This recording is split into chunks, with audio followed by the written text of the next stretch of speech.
Today we're going to start a quick two-part series on balance training in the real world.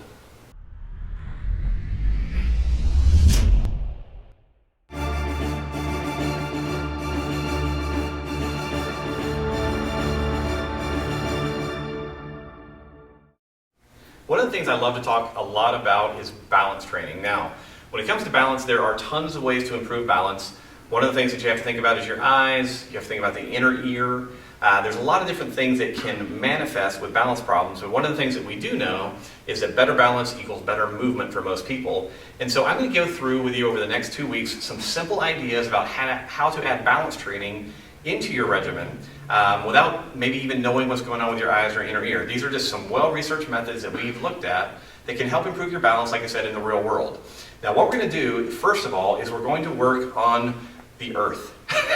I don't want you standing on a foam cushion, a Bosu ball, or anything else right now, because in general, we don't advocate doing a lot of unstable surface work except in very specific conditions. Most of us operate on gym floors and grass and corporate office floors, none of which are moving underneath us. So in order to train our brain appropriately to maintain good balance, we want to make sure that we're actually training on that surface.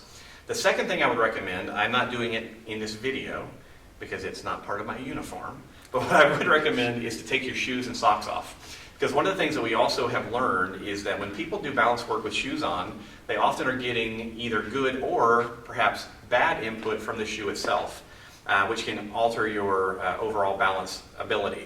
Now, obviously, if you spend all day in your shoes, from a basic physiologic perspective, that means you should also periodically train balance in shoes as well, because that's how you live. So it's also okay to start these in your shoes, but at some point, work barefoot. It will cause the musculature, and particularly the neural innervations of the feet to upregulate, which is what we're looking for. Now, when it comes to balance training, we're going to start off and look at two different versions. Today's version, we're going to be keeping the head still while the body is simply being challenged.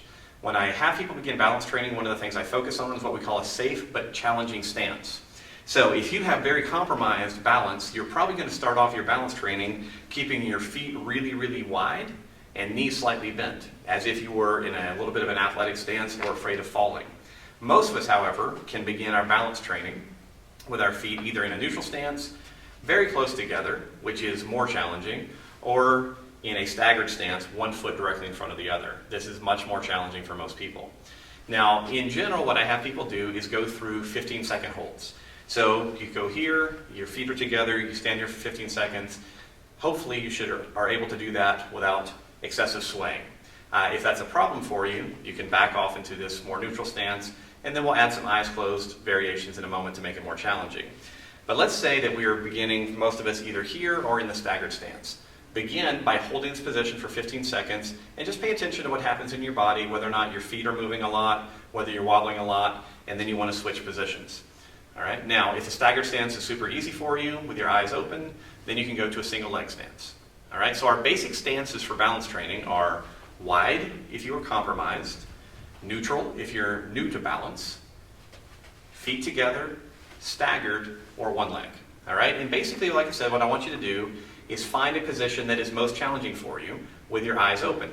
And the beginnings of balance training is just holding these positions for 30 seconds. All right, so let's say I'm going to work on a single leg balance on my right foot for 30 seconds. The next variation with these is to do it both knee locked in full extension and knee bent. So notice that bent knee versus locked knee may feel quite different. So again, you start off finding something that's a little bit challenging. Maybe it's single leg, knee bent, hold that for 30 seconds. Now, if you are athletic or you've been moving for any period of time, you have good balance, with your eyes open, all of these are probably really easy. So 30 seconds here, doesn't really matter. So version 2 then is to do all this with eyes closed. So you go back to your same progression, eyes closed, feet together. How much am I wobbling? Put one foot in front of the other, staggered stance, hold your eyes, or eyes closed.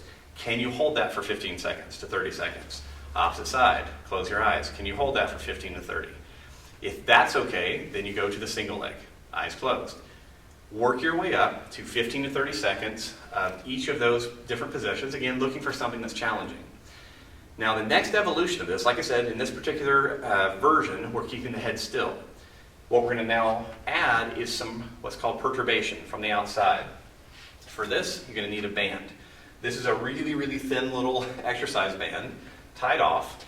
But what you will begin is you'll work through the same series this way. So let's imagine that I'm fairly stable, and what I found with my eyes closed was that the staggered stance was challenging for me. The way that I'm going to add the band to this is I'm going to hold the band with both hands, get it close to my chest, eyes are open, get into my staggered stance. All right, so now I have to maintain my balance here. Once I'm in position, I close my eyes, again making sure that I have my balance, and then from there what I want to do is push the band out away from me. As I push the band away from me, it's going to require some additional stabilization of the body, and a lot of people will find that as soon as the band comes into play, their balance is very challenged where they have to step out of it. So this is a great drill that you can do, again, depending on what you found in your own body, keeping the head still, and it's just an eyes open, eyes closed variation, adding in a band. Now when you add the band in, I also recommend that you not always have it pulling from, in this particular case, from my left to my right. I also want to pull from my right to left. I can have the band up overhead behind me. I can have it down below behind me. And what you'll find is that each of those variations challenges your balance in a different way. In order to improve balance, what we've seen in research is that you need to spend somewhere between maybe 7 and 10 minutes, 3 times a week, working through these different variations. If you can do that, it will have big benefits for you, not only in safety as you move through the world, but usually we see great improvements as well in generalized athleticism.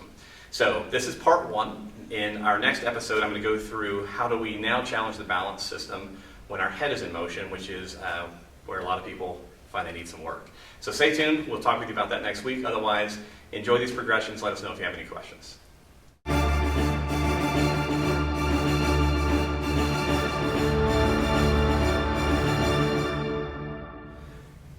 Visual resolution, how clearly you can see things that are close, things that are far away. And finally, start over. Yeah. No, this is decent. You're good.